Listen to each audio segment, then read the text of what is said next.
Good. Okay. So there's a mouthful, right? So let's just go through this for a second. Move the screen up of the faces. Faces. Hang on.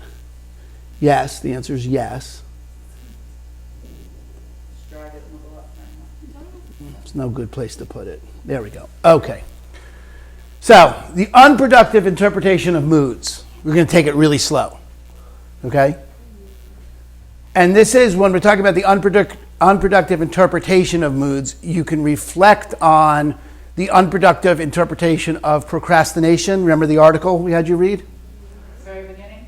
It's just an interpretation. So when you looked at procrastination as a way of being lazy versus, it has something to do with the future, it's unproductive to think it has to do with the past. This is saying the same thing. The unproductive interpretation of moods leads people to focus on the past or try to blame their bad moods on some recent event. How many of you notice that when you're in a bad mood, it shows up for you like you're pissed off because something just happened, or something happened that reminds you of something that just happened? Or you think something's going to happen. Or you think, right, like somehow you're in a bad mood because of what happened in the past. You know, you're upset because you overslept, or you're upset because you didn't get that closing, or that customer decided to ghost you. That just happened. They just ghosted you. They just told you they had you show 3 houses, and then they said they wrote an offer with someone at an open house.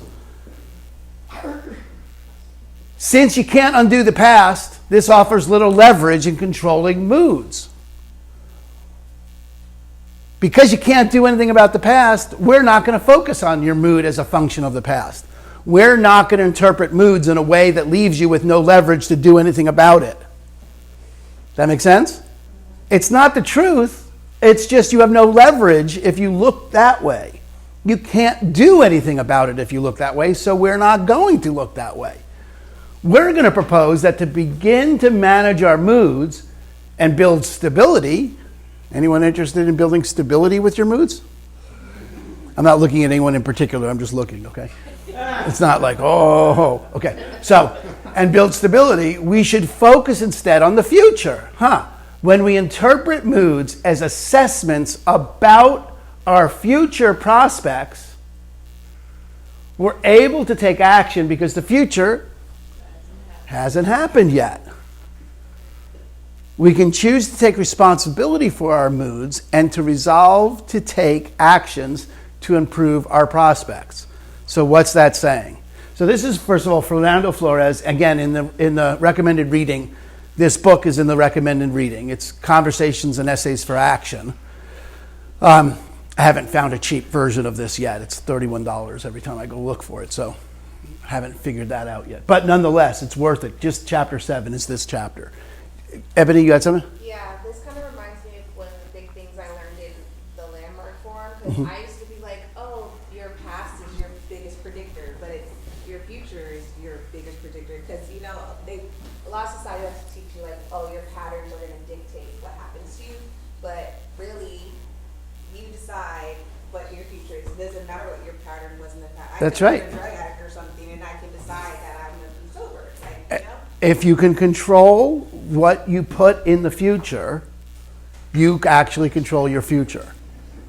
So we're going to get into this the way Flores gets into this, okay? Because what we're looking for here is how to take responsibility for our moods and resolve to take actions that improve our prospects. Because if we're in an unproductive mood, if we're upset that customer didn't call us back, or we're overwhelmed because we have so much to do, or we don't have the experience of any power right now, we're asserting that's not because you failed yesterday. We're asserting that's because when you look out tomorrow, you think you're going to fail tomorrow. Which is what you're saying. It looks to you like your past is going to be the future. That's sort of a default for human beings. That's why it looks the way Ebony just said it looks, which is why we always have everyone around here do the forum so they get that experience for themselves of being able to get a clear shot that there is nothing in your future. But right now what you've got in your future is some version of the past. So let's just look at what this means and how you would go about improving your prospects. But you guys, really quick, how many of you really get that? There's nothing predetermined out there. Why people keep getting upset is because you live like the future holds something. Like if you go out to your car and it's stolen, it's not there. The chances of you being upset are high because you have an expectation that the future was your car was going to be there. Or if you look in more reality, like a really common one, Vinny was talking about dating and how she doesn't want to be dating, or she's not dating. Do you know what? You date men and women? Okay, good. I just need it for the name's sake. So that's because she goes to meet Mark and she brings Bob, Joe, Aaron, and Mike with her. All the men she dated last decade. And she shows up. There is no clear, beautiful future for Mark. It's like, hi, I'm Vinny, and this is Bob, Joe, Aaron, and Mark that are coming with me. What a date. Because everything she knows about dating is right there in that first date. Isn't it? And what does he have to do with that? Right? Absolutely nothing. So we're going to roll this into managing a mood for a second. So let's look at an unproductive mood. How do you feel? So this is, again, this is a little bit like it's not really the woo-woo woods, but it's nonetheless, it's something that you may not be normally associated with a business course or being able to really deal with, professionally. People don't often ask you, how do you feel? In fact, we spend a lot of time around here talking, it doesn't matter how you feel. Do it anyway. This is specifically asking, how do you feel? When I'm frantic and worried about our finances, my finances for my family, I can barely breathe. Get a tightness in my chest, and it is 100% about the prospects of the future. Now, it's just how that is. So the tightness in his chest is real. It's really tight. But what he's reacting to is not. Do you guys get that? Yeah. So you want to start getting connected to how you feel, like it matters. Like you could actually, in fact, put yourself in a positively oriented mood if you wanted to, which is number 2. Are you ready? Are you ready to move on? Because really the truth is sometimes you're not. I got it, Sarah. Okay. Come to you guys. Sometimes you're just not ready to move on. Sometimes something terrible happened and you're just not ready to be done with it. And by the way, you could be responsible for that too. I literally have told my girlfriends before, and Brian too, I'm like, okay, I'm going to be upset for 5 more minutes, just let me be. Do you know, like I get 5 more minutes. Or I got another day. I don't know. I'm not ready yet. Whoosh. That's a long time to be upset. Okay, but you may just choose to be upset but if you're not ready to move on, stop pretending that you are. Don't say you're ready to move on and then withhold like taking the next step. He's going to give you access. This is all going to be in the app. I'm going to turn all this. This all gets turned on probably tomorrow, inside the app. I got to put header videos in there, but it's all laid out. Thanks for doing that. Yeah. So, are you ready to move on? Is a critical question that you need to answer for yourself and have integrity with it. Like, if you say you are, then great. Let's move on. And how many of you know sometimes you're just not? You like to dwell in it for a hot minute. Good. Then don't try to move on. Because I'm right. I'm right. Good. Then you get to be right.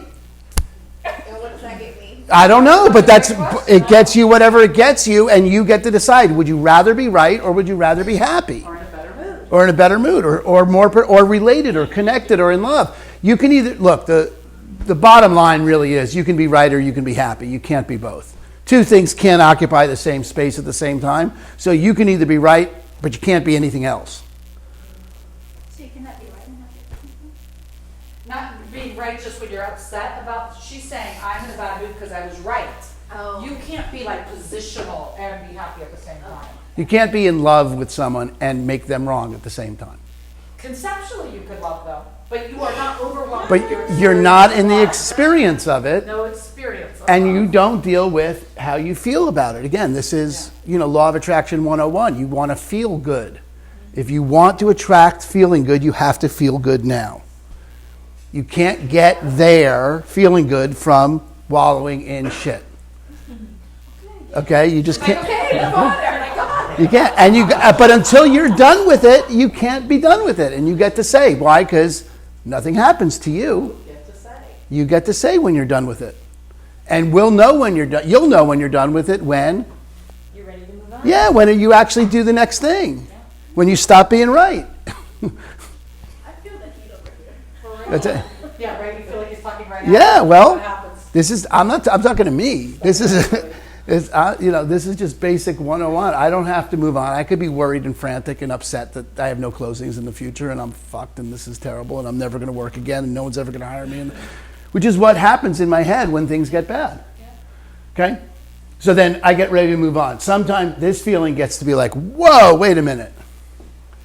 I am not willing to tolerate this anymore. I'm going to do something about this. So good. So then we're ready to move on. Good. Then what do you do? Then what's the mood about? And this is a leverage point here. Okay, what's the story you tell yourself? This is what Christine was pointing to. It's not just something, it's not just some amorphous fear. What's the story I tell myself? I tell myself I'll never have any more business. We're going to go broke. We're not going to have any money. I'm going to look like a dumbass. This is going to be terrible. We're going to have to borrow money from Kale's parents. I have to talk to I need to borrow money from my brother. Something terrible is going to happen. That's the story I'm telling myself. It's only specific because it's really the story I tell myself. But think about it. If you think about it, and you tell her, I'm not going to get to be in real estate. I'm not going to live up to the expectations of the team. My husband's going to be mad at me forever. We all do it. If you can't articulate it, you're not ready to move on. That's what it looks like to be ready to move on. What is the story you're actually telling yourself? And there's nothing. Yourself, right? It could just all be about you. I'm not good enough. I'm never going to be able to be like that. I wish I was a closer. How come I'm not a closer? I wish I was a baller. I wish I was a baller. I wish I was a little taller. I wish I had a girl who was cool. Okay, so Let's move on. no one could ever say that's just how that is. Okay. I wish I was. It's such a great fucking song. So, but that's Erica. But this is the important part also about telling the truth, not pretending. I can't tell the story. I can't really tell that story because that'll attract it. No, resisting telling the story is keeping it stuck. Yeah. You have to say what's there. What's the story you tell yourself? Then you get to ask these two questions. Is this a grounded assessment? In other words, when I look at, I'm never going to do another deal again, is it a grounded assessment? Can I stand flat-footed in the assessment of my future and actually say, that's never going to happen, I'm never going to do another piece of business? Grounded in reality. Is it grounded in reality? Is that grounded in No, reality? it's not grounded in reality. But there may be assessments that are grounded in reality. Like if I, this doesn't happen, okay? But so this is not based in reality. Okay, let's get Okay. the one that really is. Grounded in reality. If I don't start working full time, I'm going to fail. Fine, great, good. If I don't get back on the phone for 4 hours, do my lead gen for 4 hours a day, I'm gonna fail. If I don't give up being afraid to talk to people, I shouldn't be in real estate. Is that a grounded assessment? Yeah, that's based in reality. yeah. Yeah. Good. So but if you can't tell the truth about that, if you can't distinguish it, then you get on the phone with a coach or someone else and go, help me sort this out. Is this reality? The other question is it an assertion based in fact?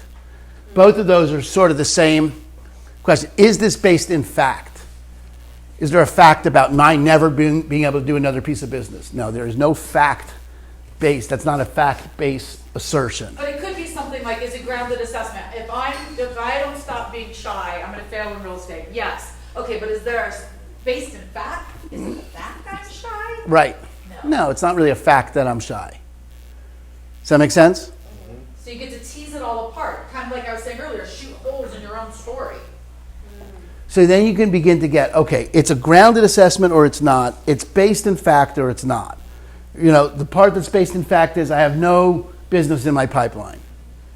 I have no deals under contract. Yeah, okay, that's the fact. Even that's the the business in my fact. pipeline wasn't a fact. Right.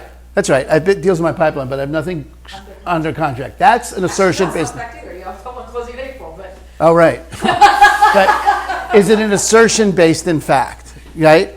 Yes, that's an assertion based in fact. Yeah. So then I can deal with it in reality.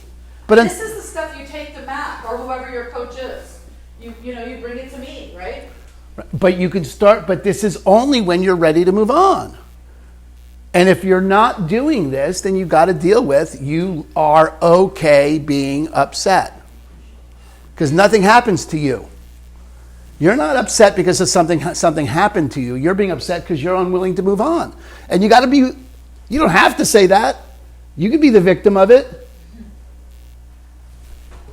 But unless you're actually doing this, then what's so is the reality is you are actively saying, I am unwilling to do any work other than just stay upset.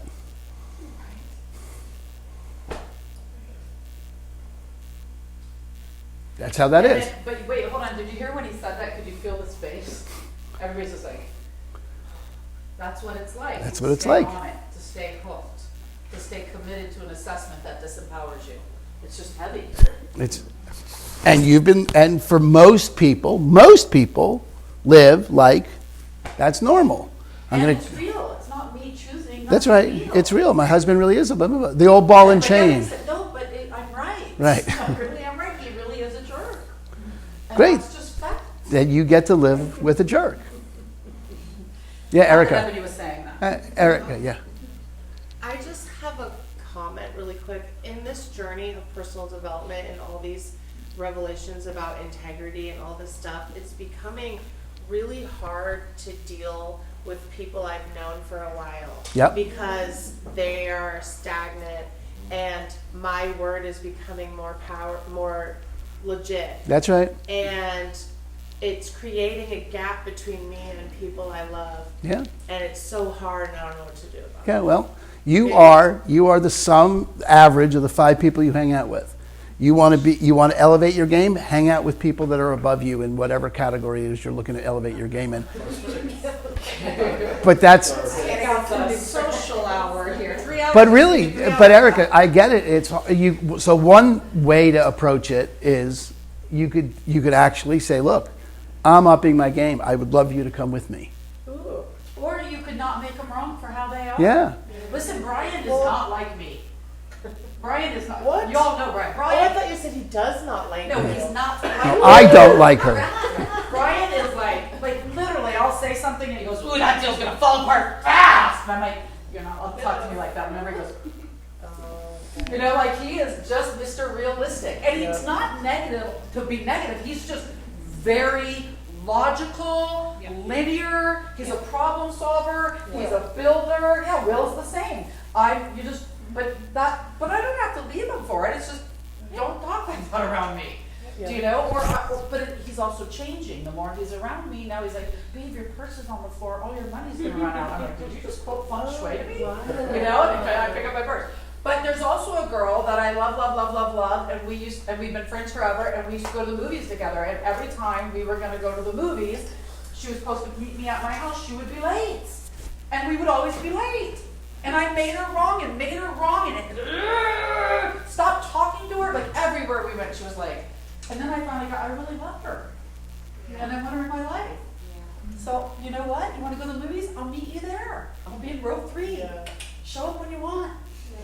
Do you know? Because then it's not my upset. I get to choose what I want to do. Yeah. But also true that you might not keep everybody in that. That's situation. accurate. That's right. And that, no one, my coach told me when I started my process, not everybody's gonna be here at the end. That's right.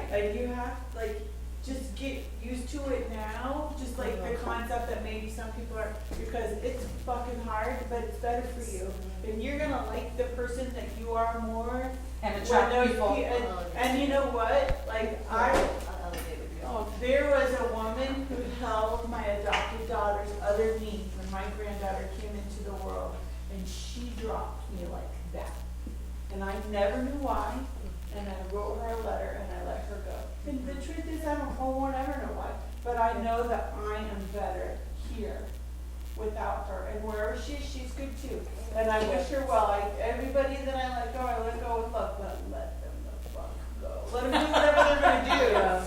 But just let them go. They are gonna come with you, or they're not. That's right. But don't hold yourself into a place that you aren't fully actualized because you're afraid that motherfuckers aren't gonna come with you. They're not. Not all of them will, and that is okay. And some will. Some you'll be the Some one of that them gets to will. make a difference You're for. gonna take the people who matter. Yep. And the people that I have now are like my besties forever, and they love me being like I am, and I don't have to be anybody for them. Great. You don't have to be anybody for anybody either. You be yourself. Awesome. All right. Excellent. Exactly. All right, good. So then, as you begin to distinguish, is it a grounded assessment or is it an assertion based in fact? Yes, no. No right answers. There's just what it's so about this.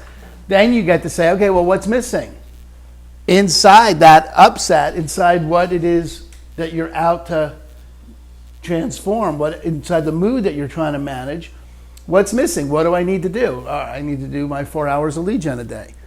Okay, and I need to be in communication with my wife, and we need to do our financial planning meetings, and I need to ask, whatever. I need to let her. I need. Up with a ride. Yeah, I need to set the kids up with a ride. I need to let Kale know we're not going on this vacation, or that I'm breaking my promise to do this until this gets handled. But whatever it is, I need to take yoga, dancing, social, and meditation down the half. I'm not. No, I am kind of teasing her, but not really. I just need to do that for a half hour instead of an hour until I'm launched. right? No, you're right, yeah. Or I'll do it on Sundays or whatever, right? But you get to then look to see what's missing, and it doesn't say what's wrong. It says what's missing. What are you going to put in? What are you going to find to put in there in that space? Now, what are you going to fix? There's no fixing here. There's just what's happening. There's just, I'm upset, I'm tight, I'm tense, I'm freaked out, I'm ready to move on. I have a story that I'm never going to make it. This is going to be terrible. I've done everything. Why is it still happening to me? None of that is grounded in reality. I have no evidence for it. I'm not going to make it. There are a couple things about that are true, like I haven't made it yet or I haven't done what I said. So did you notice when Aaron was sharing his, I would say, no, but you do have a closing. Oh, yeah. Because when you're in your upset, you can't see You can't see reality. it, right? Okay, good. What's missing? More lead gen, whatever I need to do. I need to talk to my wife about this, space. right? But that's just, okay, now I'm moving forward inside a plan. I'm no longer stuck in the mood. I'm now moving forward. Great. Then who, when, what, and where am I going to act? Right? This is one of those cases, the mnemonic that I love for this is that inspiration follows perspiration. That you will be, once you start acting, it all works out. You're not waiting to be inspired to act. Right? Pablo Picasso once said that artists that wait for inspiration are amateurs. The professionals show up every day and paint. Right? So Master your craft. you just up. show up and paint. And now, okay, what's the new opportunity? As you move forward through this, there'll be some new future that got created. But it won't happen until you act. It's not going to happen because you did this and you planned it. If you don't execute, nothing's going to happen. Now there's a new opportunity, and you can go do this cycle as much as you want. As long as you keep noticing how you're feeling about it, you can then keep managing your moods that way, and you're no longer stuck in some past-based conversation about how the past has done you wrong or the choices you made in the past. This is actually access to having your life go the way you say. So when you do this too, when you get here, you can go to the next slide actually, it'll say it. When you actually get it complete and you create something from the future. Remember we were saying there is no future out there? There is no is future. There's no, you know what I'm saying when I say there is no is future? It's not certain. It's not set. How could it possibly be set? It hasn't happened yet. So there is no is future. So if you do all that work to get it complete and you're like, well, what do I want the future to be? Then you begin to create that future and act consistently. Like he was saying, I wasn't a runner. So then I started running, and now he's a runner. If you create something that inspires you, or a Rolex, he's creating a future that gives him being when? No, Yeah. And it gives him acting when? no. Yeah, he looks at what time it is. It's Rolex. That has nothing to do with the real future, because it's not there, but it's pulling him in to that future. Can you see that? He's acting consistent with that future now. Mostly, we relate to, like Ebony said, her breakthrough in the Landmark Forum was getting, holy shit, the past does not predict the future. Benny, all of the men she's dated have nothing to do with, especially since she's just saying she's transforming herself. She's not even the same person that was that in that last relationship. It's got nothing to do with who's her future partner. Nothing. Except for where she's got her foot nailed to the floor about it. And then, once she gets that complete, like, I am not even the same human that attracted that. Here's what I'm creating. Okay, who would that guy want to date? And she starts pulling herself, or what kind of woman would, what kind of relationship, what kind of woman would I be to be in that relationship? And she starts pulling herself towards that future. So how do you create the future? You put it out there. And anything that comes up between you